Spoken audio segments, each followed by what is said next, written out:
recording this session. So, para ma-upload ko na lang dayon. So, let's pray. Dear Heavenly Father, thank you, good Lord, for this evening you've given to us. Thank you, Lord, sa blessings you have showered upon us. Guide us today, Lord, as we discuss about Kelly's psychology of personal constructs and Beck's cognitive theory, Lord, or cognitive behavioral theory. Lord, give us wisdom, understanding, and strength, Lord God. And Lord, I just want to dedicate this class to you, Lord God. I just want to bring it back all the glory and honor, Lord, in Jesus' name. Amen. Okay, dokie. So, we are now on our last leg. So, cognitive theories, yes, duwa na lang ka meetings, tapos na ta. After there is isa na lang ka meeting, and then, exams. So, tentative date lang isang exam is April 1, which is Friday. So, I'll just announce soon lang kung when gidang inyo nga exam, kag kung may ayo, ganman ko.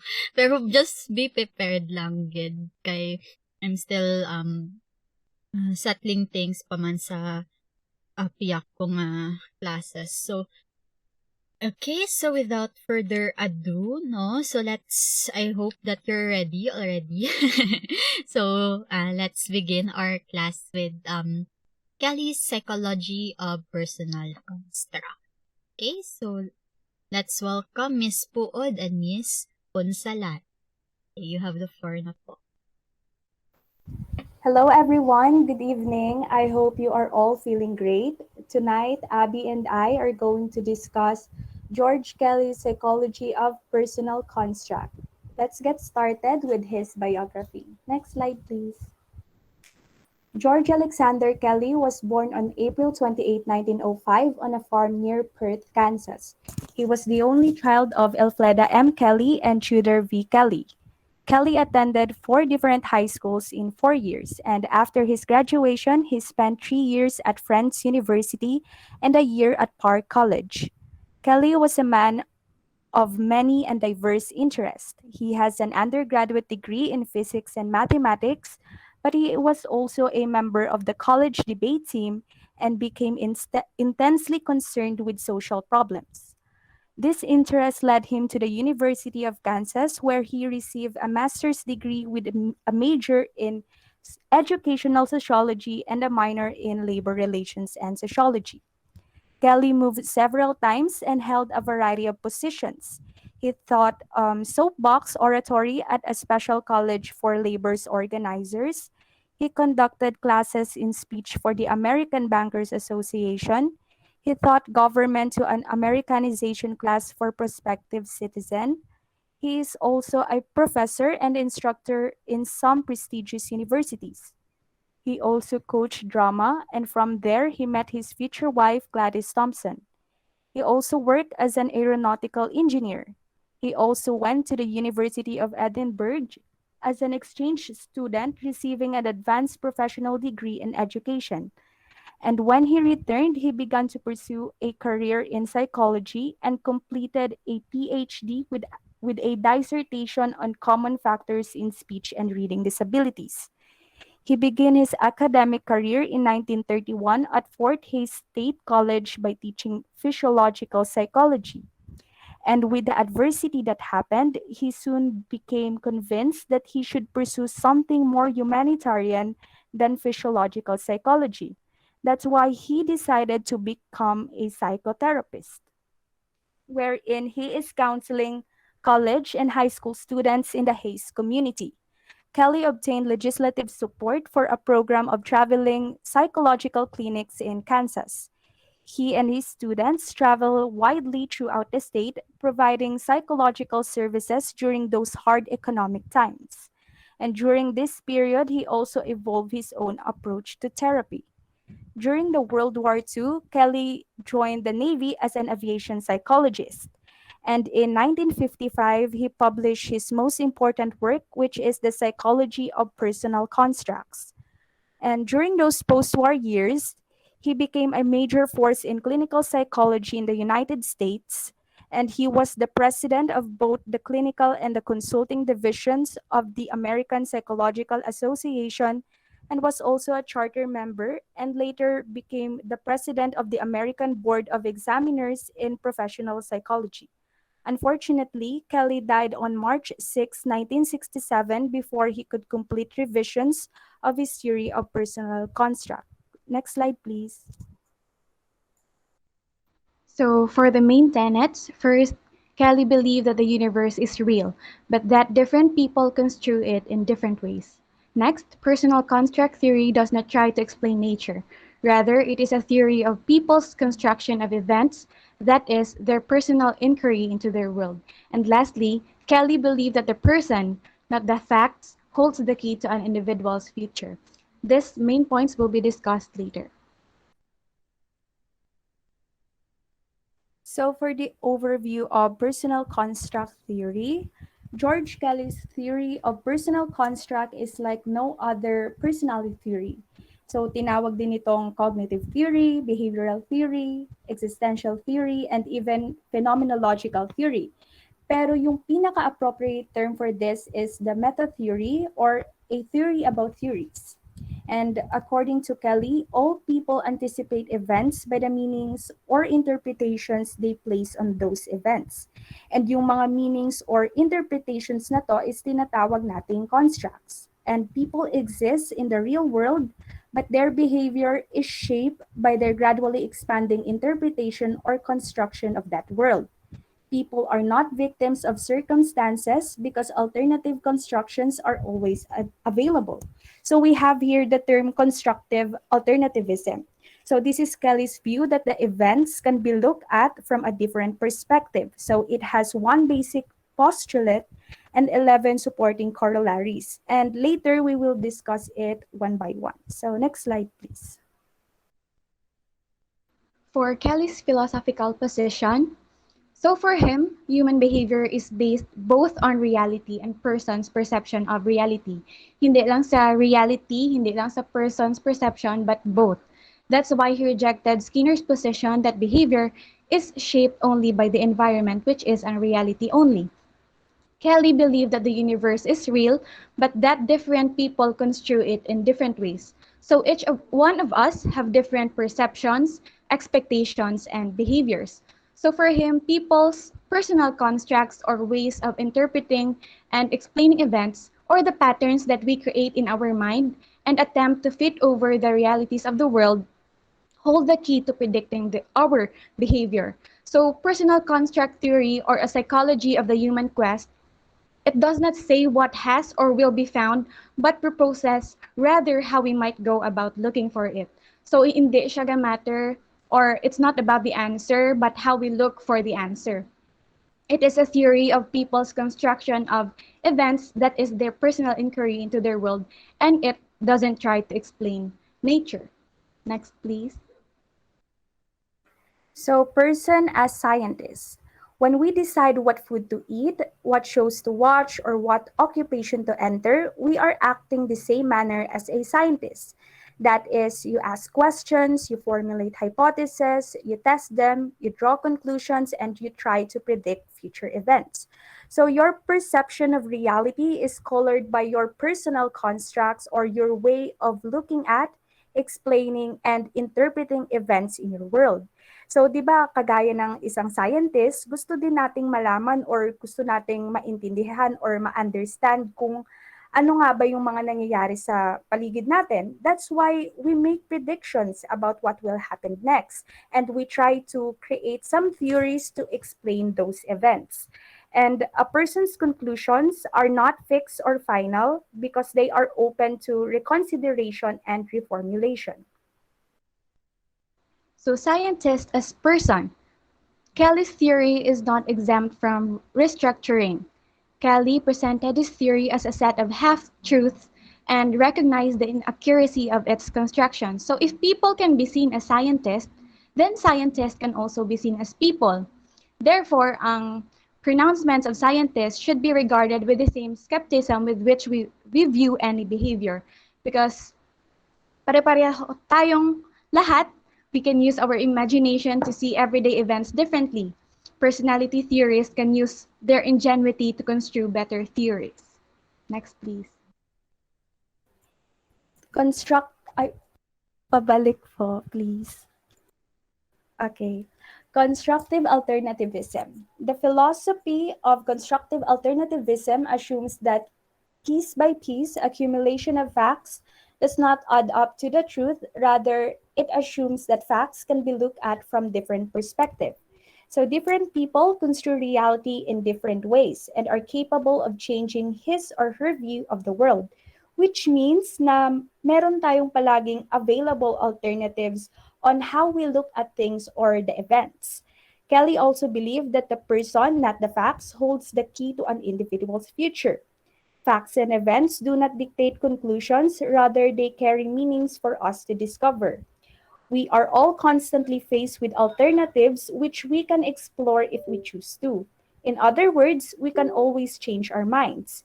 We are not controlled by our constructs, but we are free to revise and replace them with other alternatives. Next slide, please.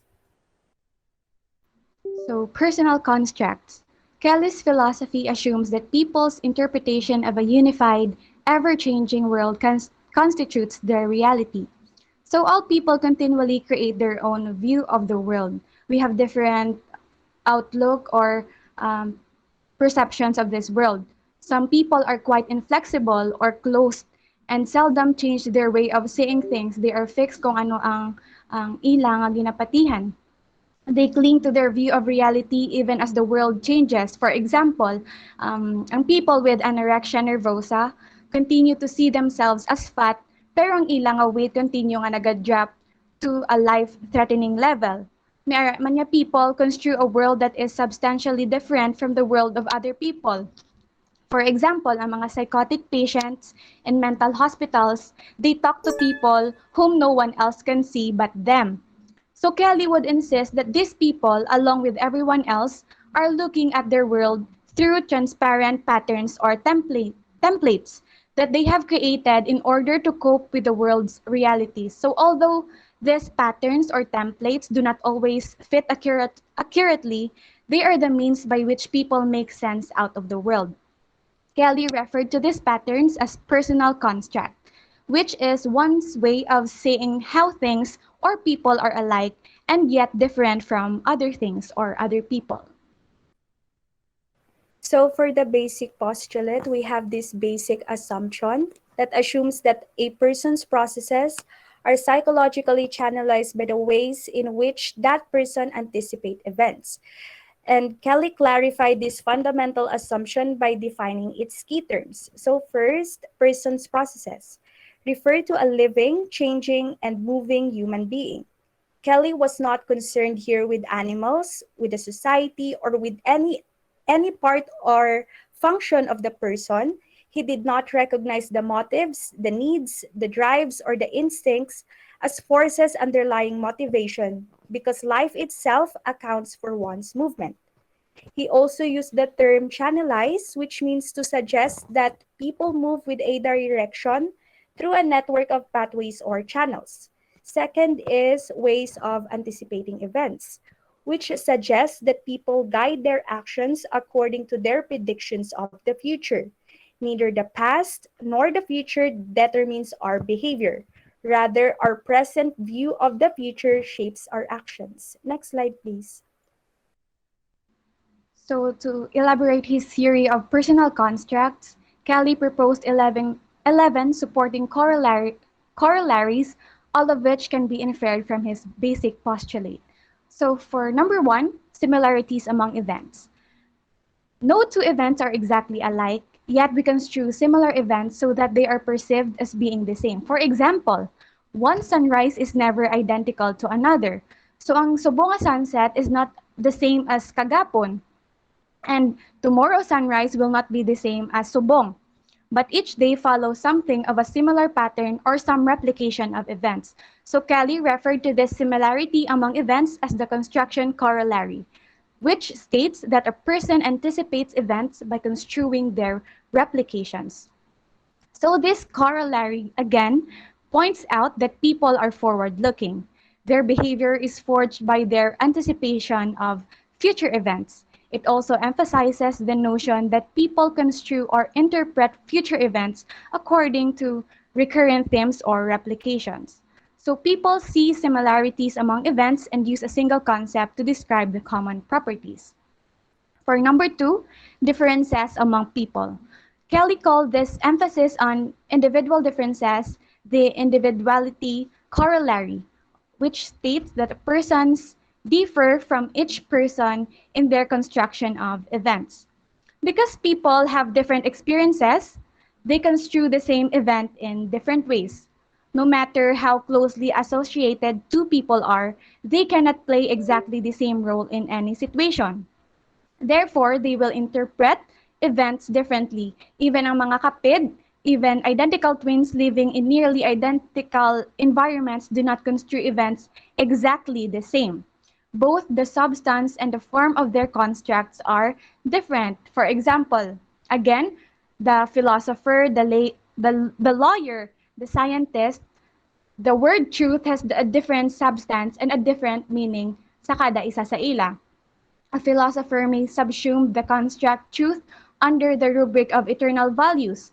A lawyer may view truth as a relative concept useful for particular purpose, and a scientist may construe truth as an ever-elusive goal, something to be sought but never attained. Although Kelly emphasized individual differences, he pointed out that experiences can be shared and that people can find a common ground for construing experiences. This corollary emphasizes the unique, subjective nature of interpreting and anticipating events. Next, please. The third corollary is relationship among constructs. The organization corollary emphasizes relationship among constructs and states that people characteristically evolve for their convenience in anticipating events, a construction system embracing ordinal relationships between constructs. The third corollary emphasizes that different people organize similar events in a manner that minimizes incompatibilities or inconsistencies. We arrange our construction so that we may move from one to another in an orderly fashion, which allows us to anticipate events in ways that transcend contradictions and avoid needless conflicts. So we have an example here. It is on page 476 of the book. It illustrates a hierarchy of constructs as they might apply to Arlene, the engineering major. So I will just summarize and simplify this scenario. So Arlene's car broke down and she can see the situation in terms of dichotomous superordinate construct such as good or bad. Sa construct na ito, for Arlene, being independent is good and being dependent naman is bad. Her personal construct system undoubtedly included a variety of constructs subsumed under good and bad. Under sa good is intelligence and health, and sa bad naman is stupidity and illness. And in this case, mas pinili ni Arlene ang independence, which is she is not under her parents' custody. When she chooses independence, of course, she needs to work and a transportation. But since nasira nga yung car niya, kinonsider ni Arlene yung four options na applicable sa kanya, which is riding a bus, walking, relying on her friends, or driving her own car. Subsumed under the the construct of car were three subordinate constructs, which are repairing her old car, buying a new one, or purchasing a late model used car. So this example suggests that constructs have not only a complex ordinal relationship with each other, but also meron din siyang dichotomous relationship, which is yung good nga and yung bad. And then for the dichotomy of construct, which is the fourth corollary, it states that a person's construction system is composed of a finite number of dichotomous constructs. In order to form a construct, people must be able to see the similarities between events, but they must also contrast those events with their opposite pole. So yung personal construct natin is merong two poles, and we cannot understand what is meant by one pole without knowing its opposite pole. So for example, how are intelligence and independence alike? Their common element has no meaning without contrasting it to an opposite. Pero kung i-contrast natin yung intelligence sa stupidity and yung independence with dependence, we can see how they are alike and how they can be organized under the construct of good as opposed to bad. Next slide, please. Number 5, choice between dichotomies. So if people construe events in dichotomized fashion, then it follows that they have some choice in following alternative courses of action. And this is choice corollary. People choose for themselves that alternative in a dichotomized construct through which they anticipate the greater possibility for extension and definition of future constructs. So we can choose to gain new experiences to expand our constructs or stay in the safe but limiting zone of a current construct. For example, commonly our choices are between an adventurous alternative and a safe one. Pwede man kita ka choose to party by making the adventurous choice of going to more parties, getting to know more people, developing more relationships, and so on. But on the other hand, pwede man kita makapili by making the security choice or staying home, pondering what might have gone wrong with the last unsuccessful relationship, or getting to know one person better. And between this, which one you will choose will depend on which one you think you need. People make choices on the basis of how they anticipate events, and those choices are between dichotomous alternatives. And in addition, the choice corollary assumes that people choose those actions that are most likely to extend their future range of choices. And for number 6, the range of convenience. Range corollary assumes that personal constructs are finite and not relevant to everything. A construct is convenient for the anticipation of a finite range of events only. So in other words, a construct is limited to a particular range of convenience.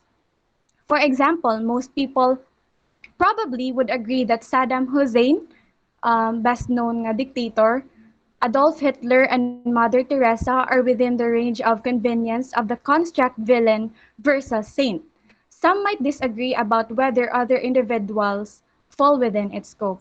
So the range corollary allowed Kelly to distinguish between a concept and a construct. A concept includes all elements having a common property and it excludes those that do not have that property. For example, the concept tall includes all those people and objects having extended height and excludes all other concepts, even those that are outside its range of convenience. The idea of construct contrasts to tall with short, thus limiting its range of convenience. That which is outside the range of convenience of the construct is not considered part of the constructing field, but simply an area of irrelevancy. Next, please.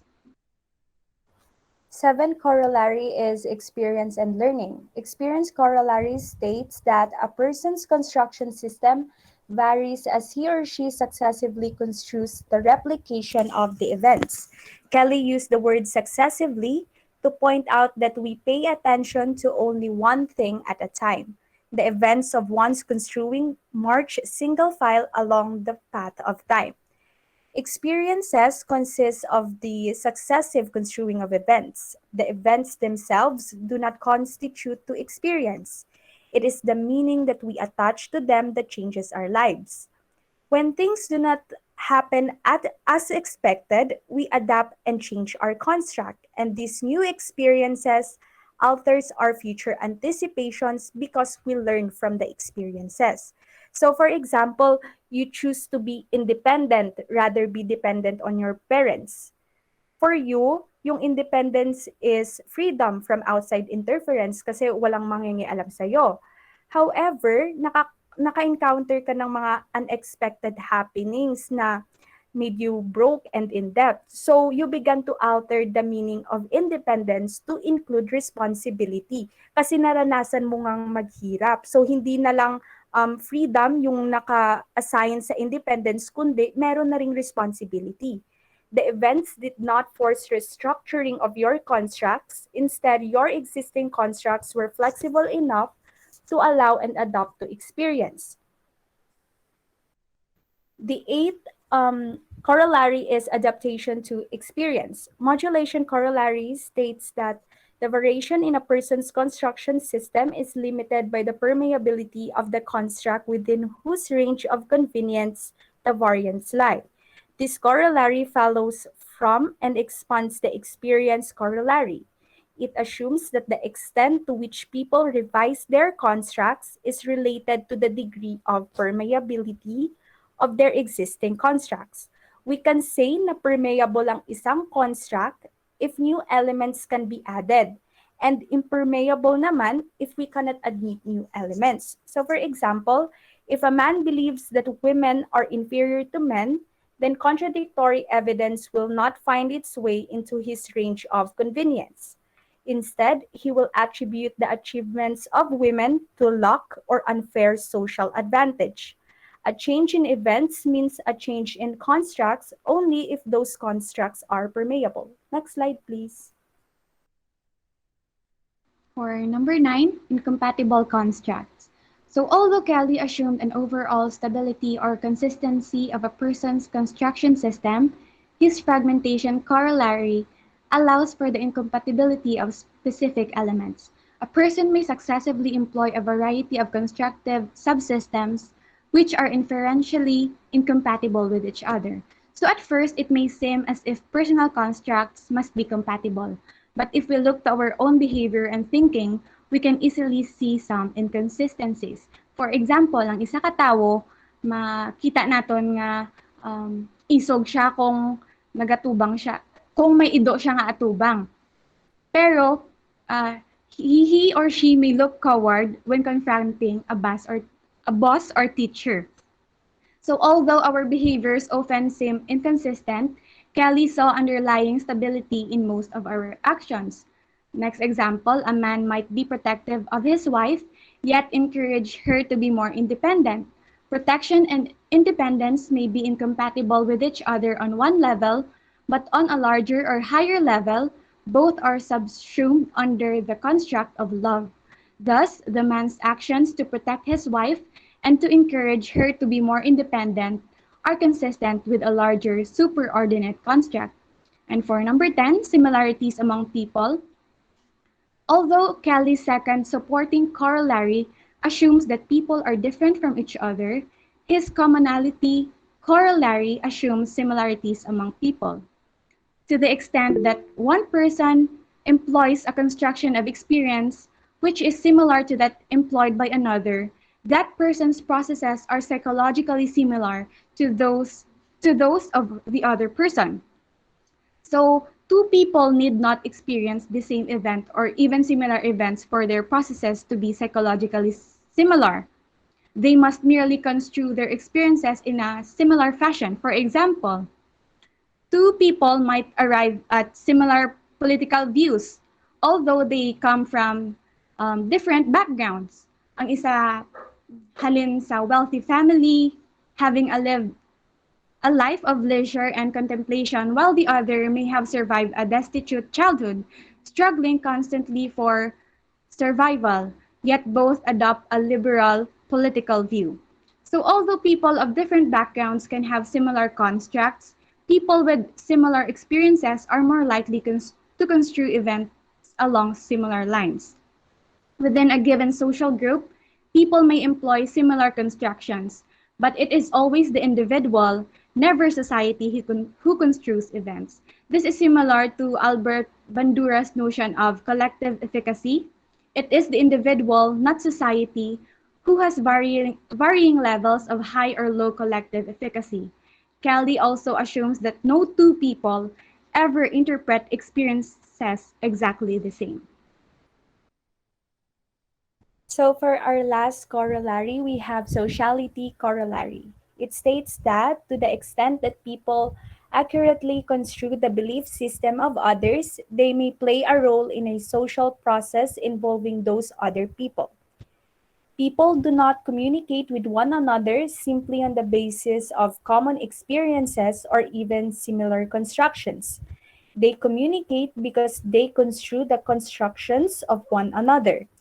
In interpersonal relations, they not only observe the behavior of the other person, but they also interpret what that behavior means to that person. So parang we are interacting with others through understanding their own constructs. Meron ditong term na role.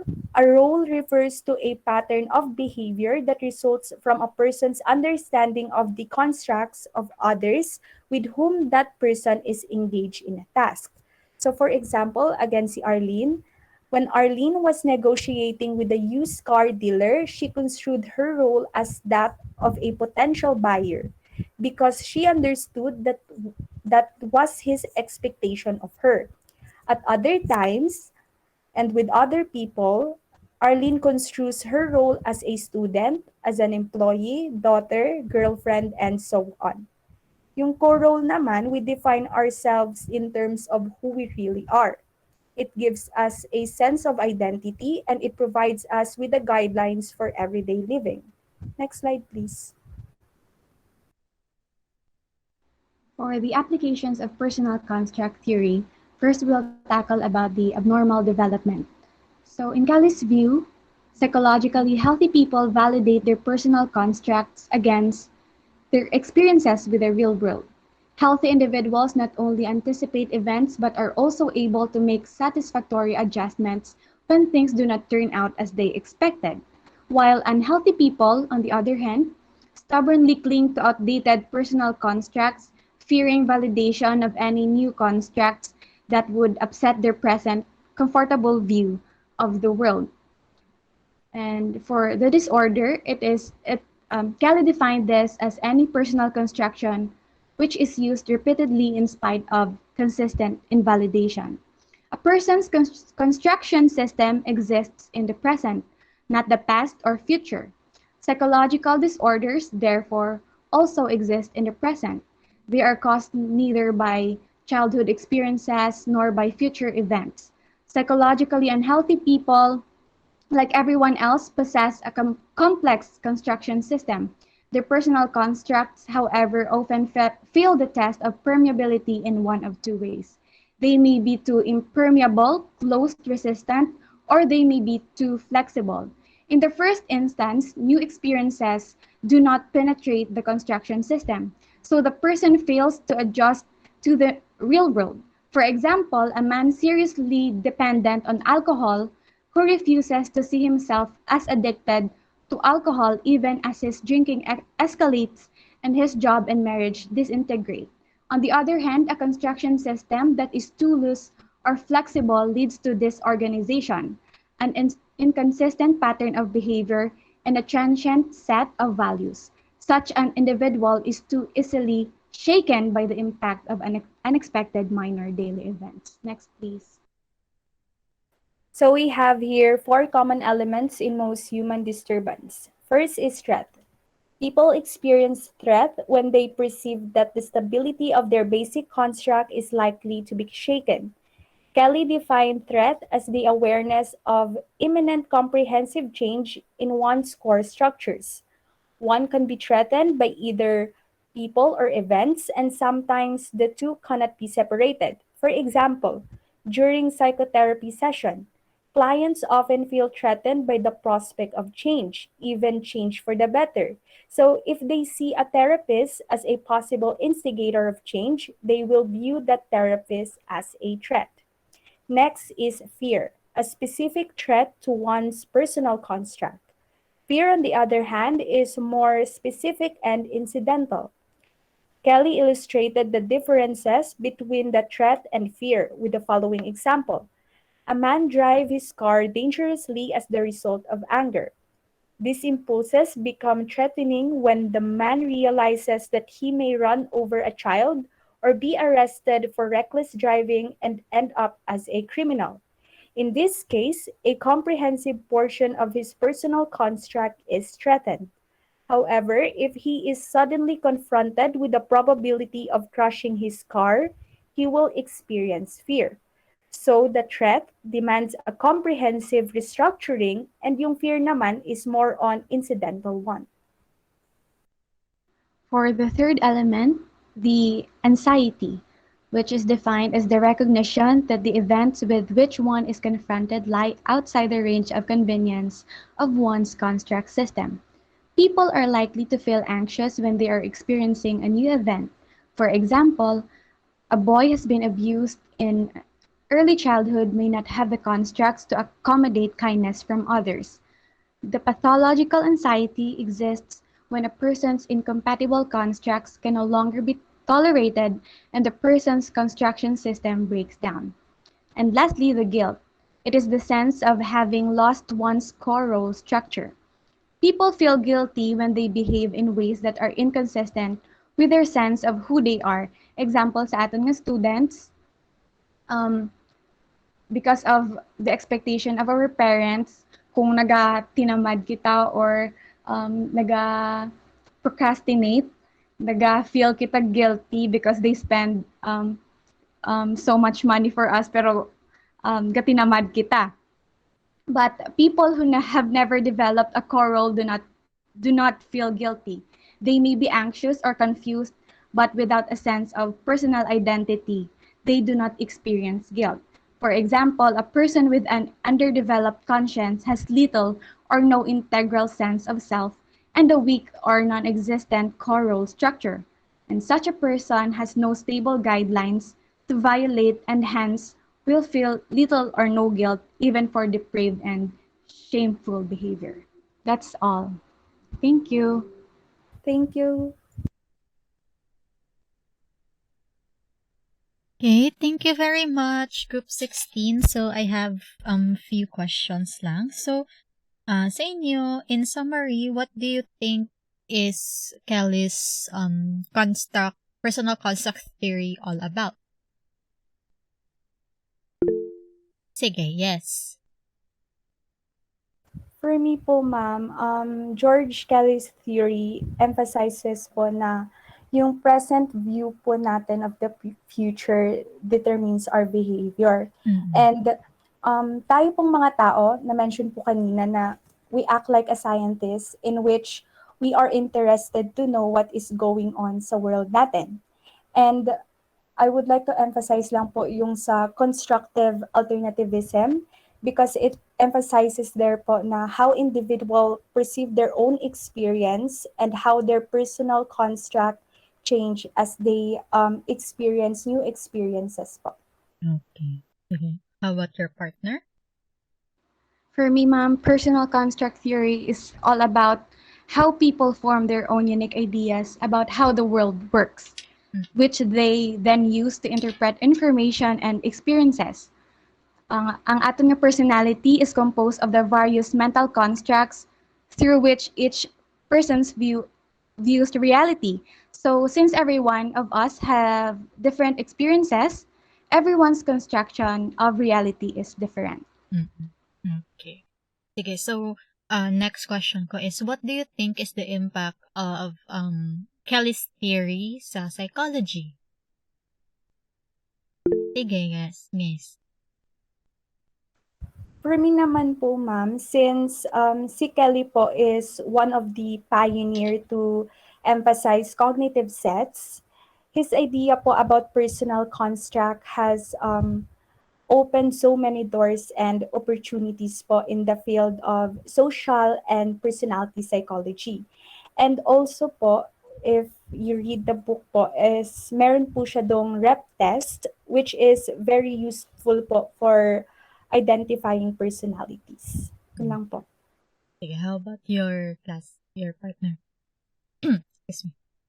For me, ma'am, especially the corollaries, they are give the support statements that provide a detailed analysis of thoughts and behaviors which cannot be directly derived from the fundamental postulate. And the same sa partner ko, the contribution of this theory is the rep test or the role construct repertory test that is used to understand how an individual views that is construes his or her world, especially those people known to the person with whom he or she plays different roles. Sige. So, thank you good very much, Group 16. So, palakpakan ta sila. So, for their Thank you, ma'am. performance. Okay.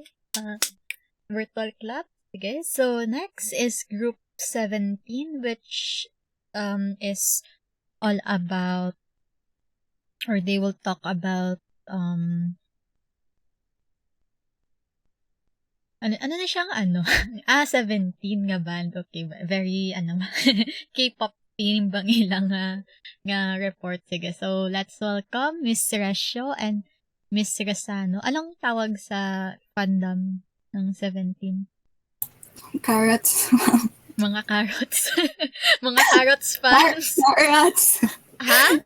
Carrots. C-A-R-A-T. Carrots. Akala ko Hindi carrots. carrots. Okay, so carrot. Okay, so ang mga carrot fans ang 17. Sige, so let's welcome Miss Sasho and Miss Resano. Pero kid ka mo, yung 17 fan. Masi ako lang, ma'am. Ako lang. I'm not sure kay Jana. Okay, sige. So let's welcome them. Palakpakan. Carrots. Sorry. Okay, ma'am. Okay, so now we start.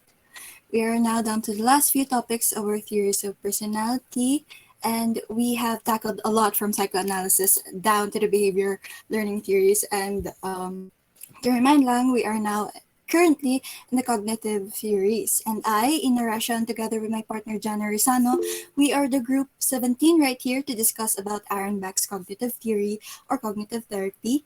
Good evening, everyone. I know it has been a long day, but I hope you stick with us and we'll try our best to make this comprehensive and explain the concept well for you to understand. So first, we'll tackle about Beck's early career.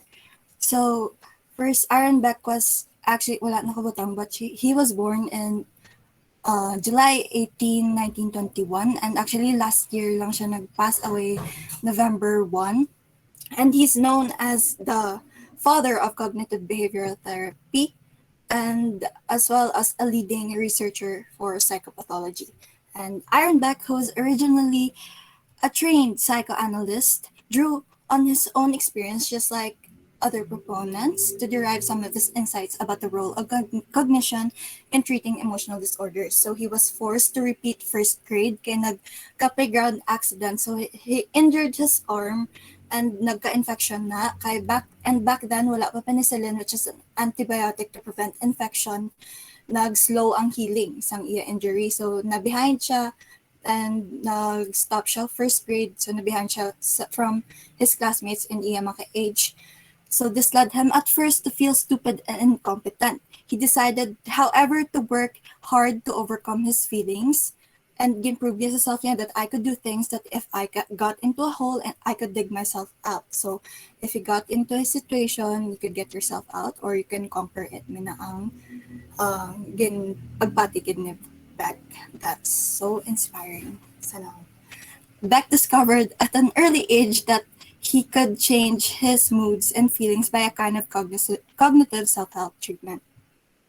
Cured himself of phobias by working through his fears cognitively. So he had fears sa mga tunnels, mga high places, but eventually he managed to conquer and overcome those through self-help. And he's one of those proponents nga dislike ang Freudian approach to psychotherapy. And fortunately for him, when he moved to University of Pennsylvania, psychology was transitioning from behavioral to cognitive. And at this time, psychologists were breaking away from the premise that consciousness and thinking are too subjective to be subjects of scientific study. So Beck and his colleague propose nila nga ang mental activities could be a scientific model and could be experimentally inferred. So the notion of automatic or non-conscious processing of information was also established, which will be explained further later on ang automatic process na ginatawag. And Beck applied these concepts to his clinical research, particularly his work with depressed patients. And for the main tenets, the way people feel and behave is influenced by how they perceive and structure their experience.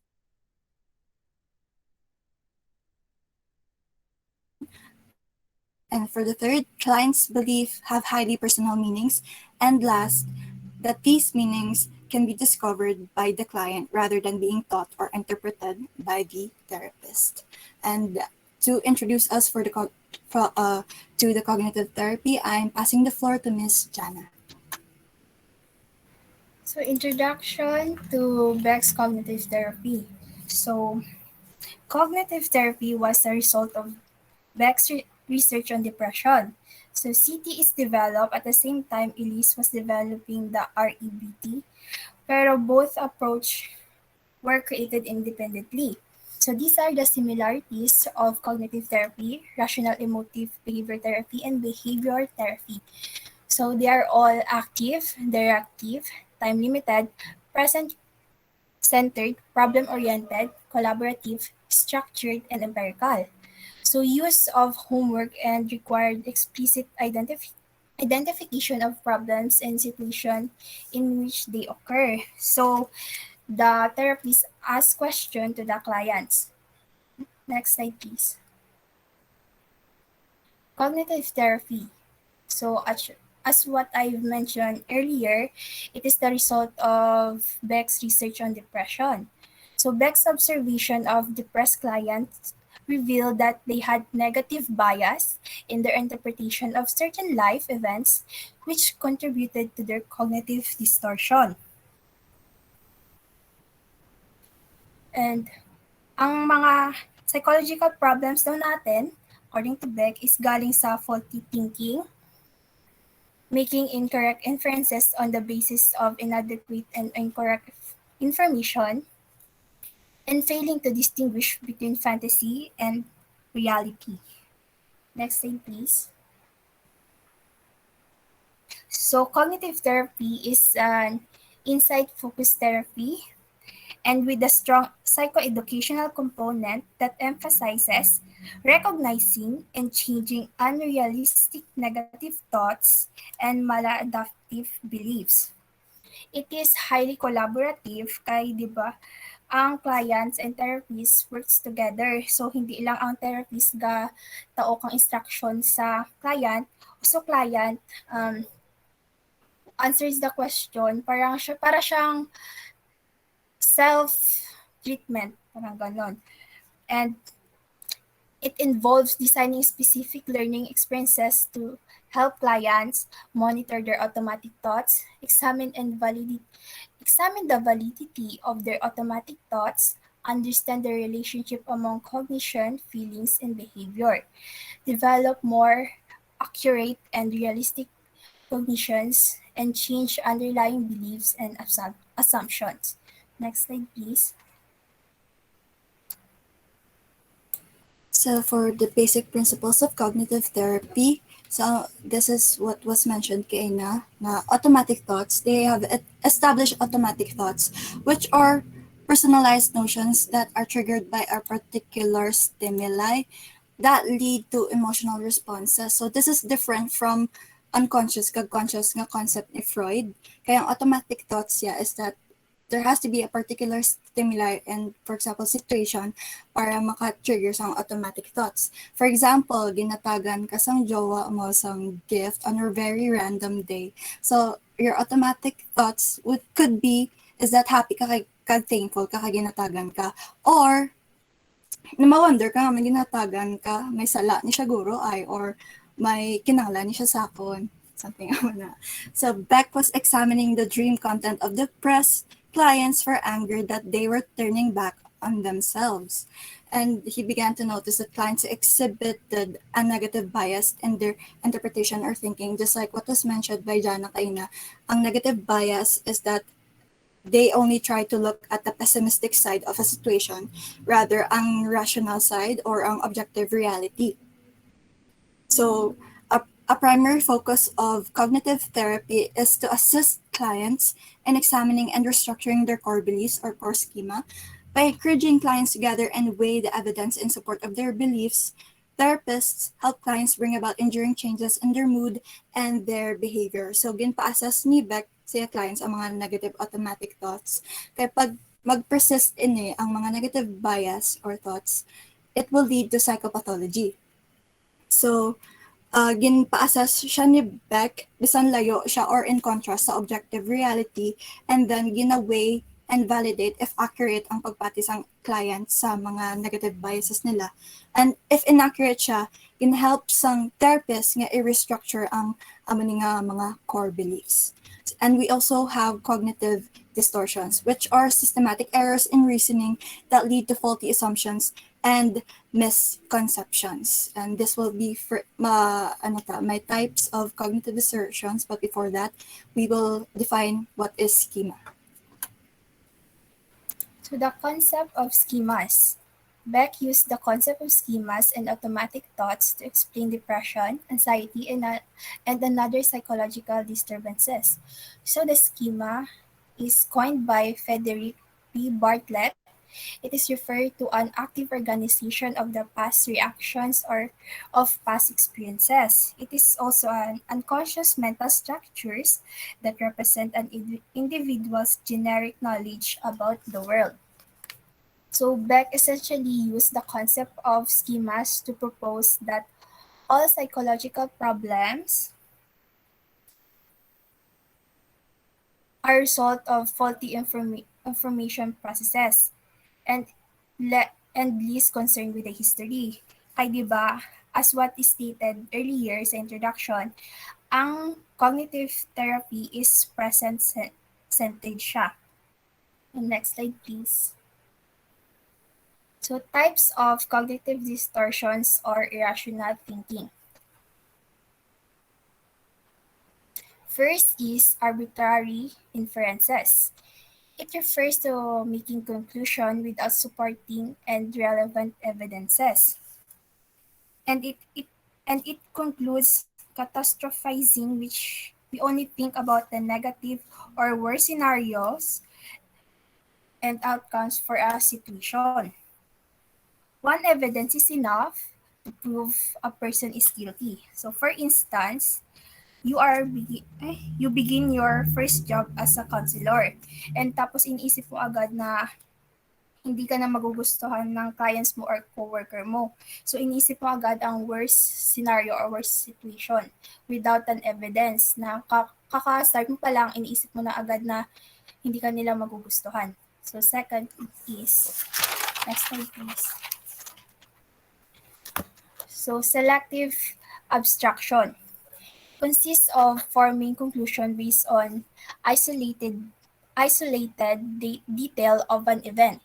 The assumption is that events that matter are those dealing with failure and deprivation.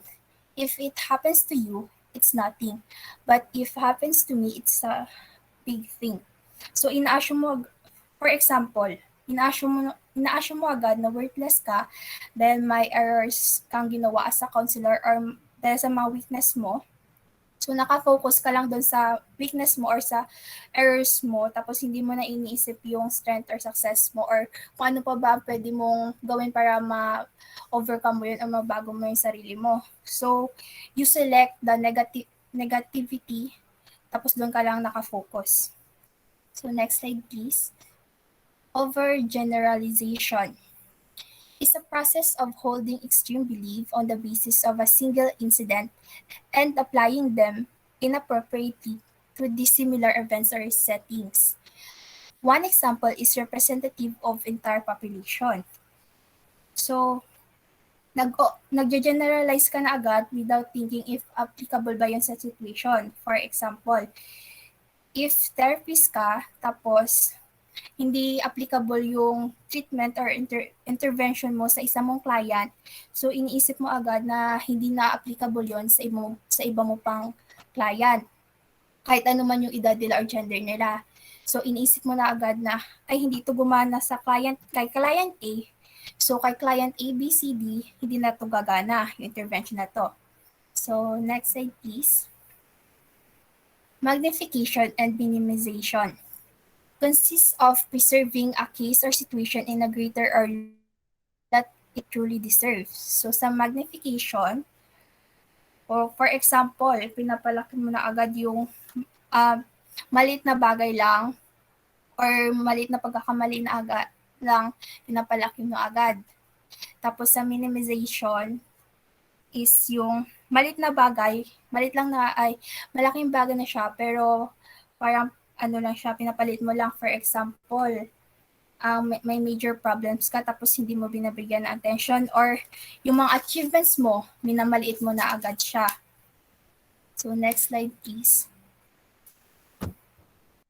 So for the fifth cognitive distortion, it's personalization or excessive responsibility. It's a tendency for individuals to relate external events to themselves when there is no basis for making this connection. I am responsible for the bad things that is happening. So for example, nag-cheat sa'yo yung partner mo. So gina-blame mo na yung myself kung naman nag-cheat siya si mo, balido ikaw sila. If you remember Liza Soberano from my Exes and Ys, nagamba siya nga, may mali ba sa akin? Pangit ba ako? Kapalit-palit ba ako? So that is personalization or excessive responsibility. Okay, move on. So labeling and mislabeling involve portraying one's identity on the basis of imperfections, mistakes made in the past and allowing them to define one's true identity. So, I'm sorry for the words that I will be using, pero daw ginabalan mo self mo or others nga, kabobo sakon, wala gid ka pulos, or I'm worthless, I'm inadequate, na. That's what labeling and mislabeling is. So incorporate mo sa imo true identity nga amo ka na. You think of yourself as like that, a failure and stuff. So dichotomous thinking involves categorizing experiences in either or extremes, black or white, and all or nothing. So dichotomous, when you say di, it means two, so dua lang. It's only red. Kung di ka red, pink ka. Kung di ka pink, red ka. Tapos, if hindi ko perfect, then I am a failure. Amo na. So dua lang, parang walang middle ground. And then number 8 is self-references. I am the center of everyone's attention, especially when you have made a mistake. So you feel like everyone's eyes are on you. Tapos you tend to see yourself negatively in the perspective of others. So that's the last 4 cognitive distortions. Now we proceed to the continuation of basic principles. So the basic principles of cognitive therapy. So ang basic principle na lang na kang cognitive therapy is para daw ma-change natin yung dysfunctional emotions, behavior, and also the depression. Kailangan natin i-modify or i-change ang negative, inaccurate, and dysfunctional thinking natin. So kailangan natin ayusin yung thinking natin para para mapunta tayo or mabalik natin yung self natin sa reality. So, kailangan natin i-change ang unrealistic thinking natin para makabalik tayo sa reality. And in cognitive therapy, clients learn to engage more on realistic thinking. So, yun nga, sa cognitive therapy, ang mga clients parang tinutulungan ng therapist para maging more realistic thinking nila. Sila, especially kapag nagiging catastrophic na yung thinking nila,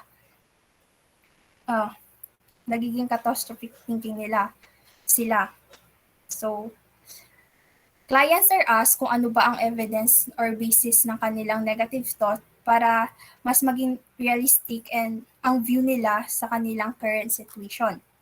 So for example, ng question is, what is the evidence for ganito? What is the evidence for para sabihin mo na hindi ka perfect? So next slide please. So the basic principle, the goals of this brief therapy. So brief therapy siya kasi 'di ba at what is stated sa introduction kanina, time limited lang yung cognitive therapy. So the goals are providing symptom relief, assisting clients to resolve their most pressing problems, teaching clients relapse prevention and strategies. So ang major goal na gid is to help clients overcome their problem. Next slide, please. So for the differences between CT and REBT or RED, ang rational emotive behavior therapy ni Ellis kag ang cognitive therapy ni Beck. So both are highly organized and ang REBT often highly directive, persuasive, and confrontational, and it focuses on the teaching role ng therapist. And the therapist models rational thinking and helps clients to identify and dispute irrational beliefs. And for the CT naman, uses Socratic dialogue, which is mentioned kay na ang ga-ask question ang therapist and kina-answer sa client by posing open-ended questions. What is the evidence of this? Amo na to. And to clients with the aim of getting clients to reflect on personal issues and arrive at their own conclusion. So, take note of at their own conclusion kay, di ba, insight focused siya. So, gina-assist lang sa cognitive therapy, gina-assist lang therapist ang client para i-assess ila own nga negative thoughts, i-acknowledge ila thoughts, and then ma-help ang therapist evaluate ang mga thoughts nga if accurate siya or hindi. And then kapag inaccurate siya, dira na siya ma-help mag-restructure some beliefs or thoughts niya. Then collaborative empiricism, where the therapists collaborate with clients in testing the validity of their cognitions. So yeah, the validity of their cognitions, and take note that highly collaborative man ang cognitive therapy. And therapeutic change is the result of clients confronting faulty beliefs with contradictory evidence that they have gathered and evaluated. This is when the client already realized and acknowledged their negative thoughts. And yeah, it can face na nila. And Beck views his clients' beliefs as being more inaccurate and irrational and asks his clients to conduct behavioral experiments to test the accuracy of their beliefs. So, di ba, irrational. Ang sa REBT, irrational ang mga thoughts and beliefs. Kapag sa cognitive therapy naman, it's just inaccurate. Next. Beck developed a cognitive explanation of depression, which has three components. So the first component is cognitive bias. So Beck found that depressed people are more likely to focus on negative aspect of the situation while ignoring the positives. So dahil nga nakafocus ng ang clients sa negative, so they are prone to distorting and misinterpreting information. So nagiging worse or mali na ang kanilang view sa situation nila or thinking nila. So next slide please.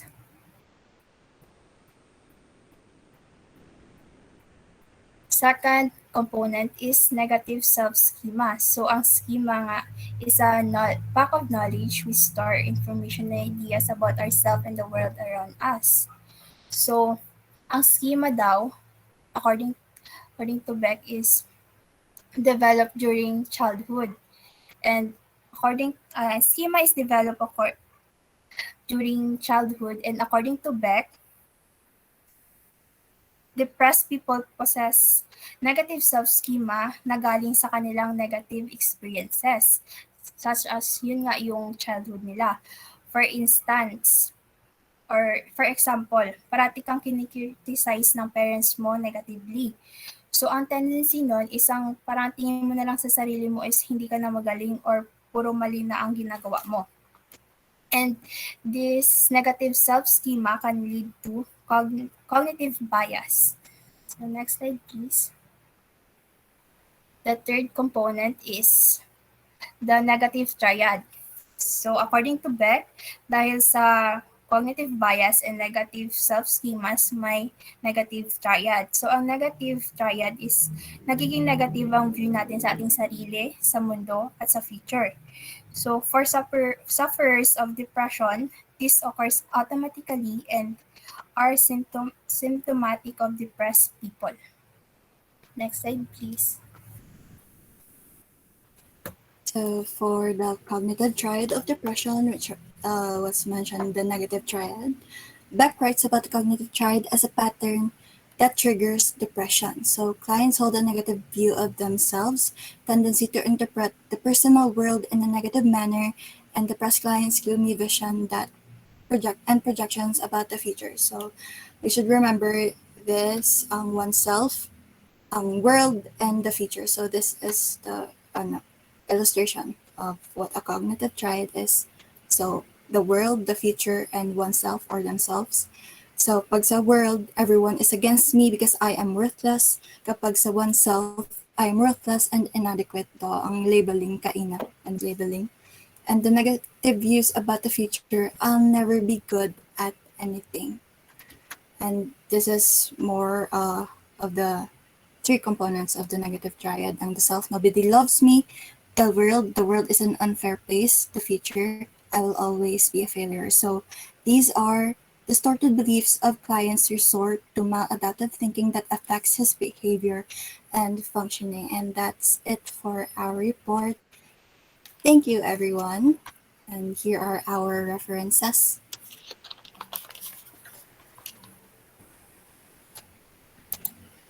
Okay. Okay, thank you very much. Ano ni siya naman nga K-pop group? Twice? Ay, Twice pala. Twice. Ha? Tama, Twice? Twice. Nice. Yes. Kita ko si Jong yun. Mga Twice. Yes. Yes.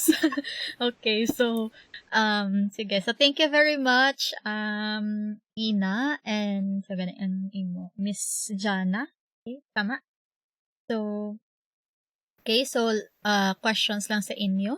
So, in summary, what do you think is Beck's cognitive behavioral theory all about? Sige po.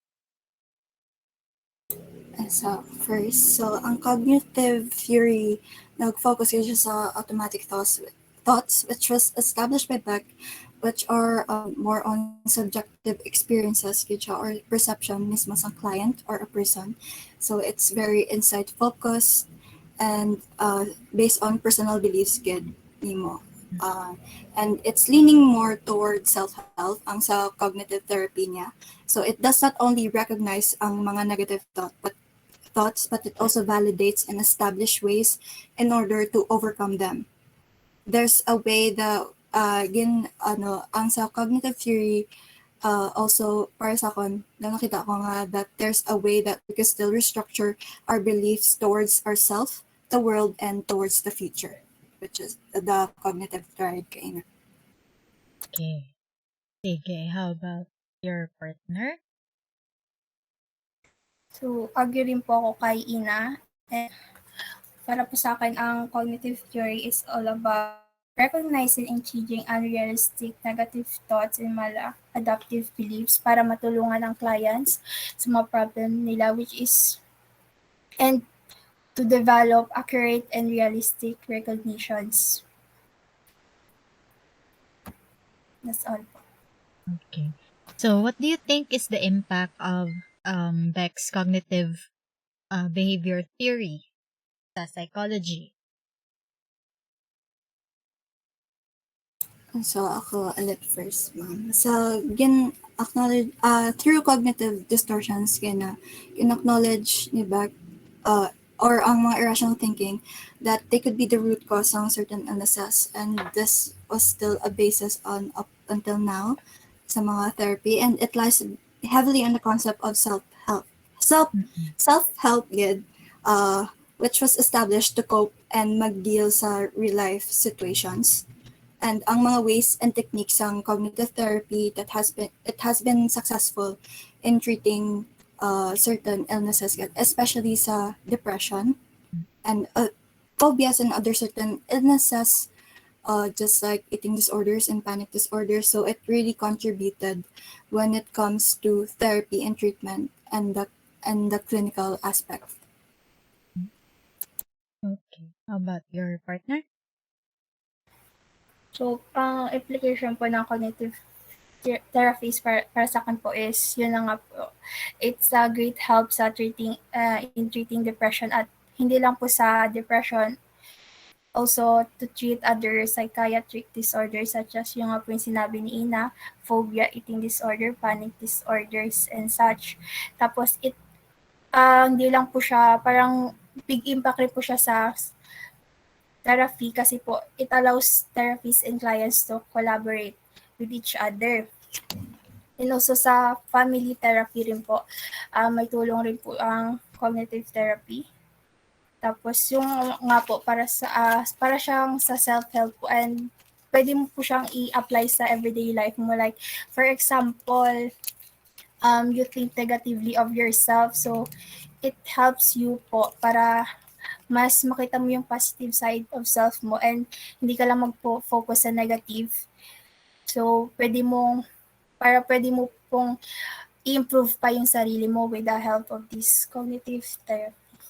Yan lang po. Okay. Sige. So, thank you again very much, Group 16 and 17 for your presentation, no? Thank you, Miss. So, last two topics. So, last na lang natin na meeting, tapos graduate na kayo sa akin sa TOP. So, either, kung makapasa kayo sa akin, edi see you next term, next sem sa ABPSY.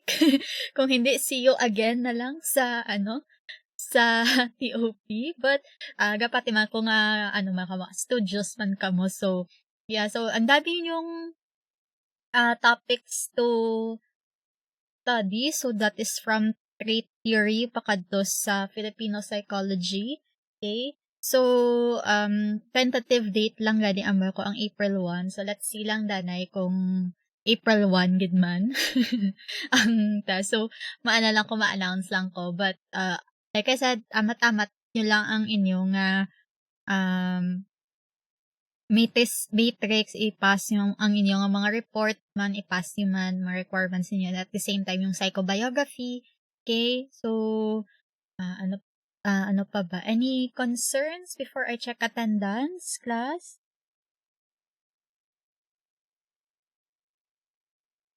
Concerns po ba? Okay, so, bukas yung last meeting natin. So, please be prepared na lang, group 8, 18 and 19. So, wow, naubos yun na natin ba ang topics.